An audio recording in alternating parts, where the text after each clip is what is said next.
The only option I have now at this point is to keep winning, so that's what I'm gonna try to do.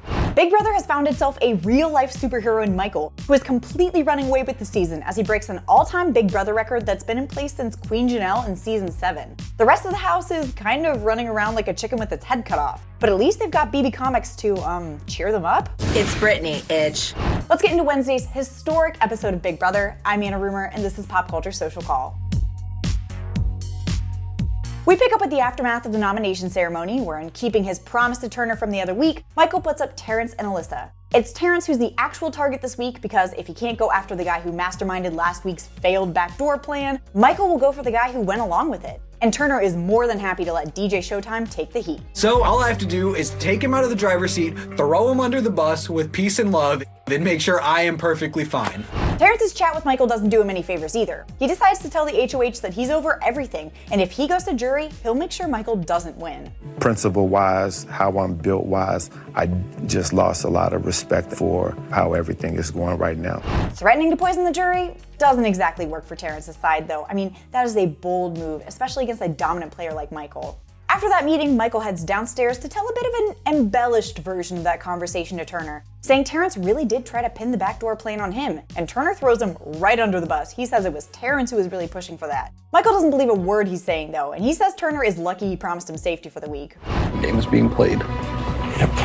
With 2 people on the block and the rest promised safety, this is a pivotal veto comp, and Turner is terrified he'll be backdoored when he's the only player not picked to compete in it. Not to be aggressive with peace and love. And of course, he's got to be even more upset to see that it's the iconic 𝐏𝐵𝐵𝐶𝐿𝐿 challenge. Now, much like Zingbot, this year's comics were kind of hit or miss for me. I mean, Taylor's is by far the best. I mean, give this girl her Lay's sponsorship now. And Michael's is also adorable. But Britfully? Come on, didn't Brittany have enough with the zing about her eyes? And Kyle's, oh my god, they went there with the reptile dysfunction. I'm the only one in the house who can say this for sure, but Kyle does not have a curvy tongue. Coming as a shock to absolutely no one, Michael destroys the comp in 9 minutes and 6 seconds, winning his 6th veto and making him the all-time GOAT when it comes to vetoes won in a single season. This boy is a runaway freight train.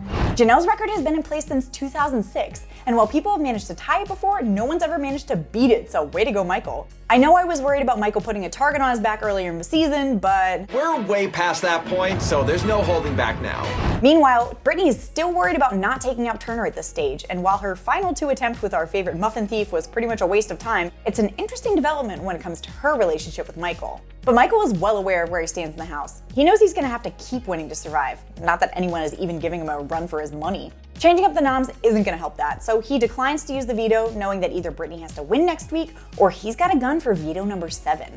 Honestly, I don't doubt he can win it, but will Thursday's double eviction change things? I don't know, let me know in the comments what you think. Like and subscribe while you're there, and head over to popculture.com for the latest in entertainment news. Until next time, I'm Anna Rumer, and this is Pop Culture Social Call.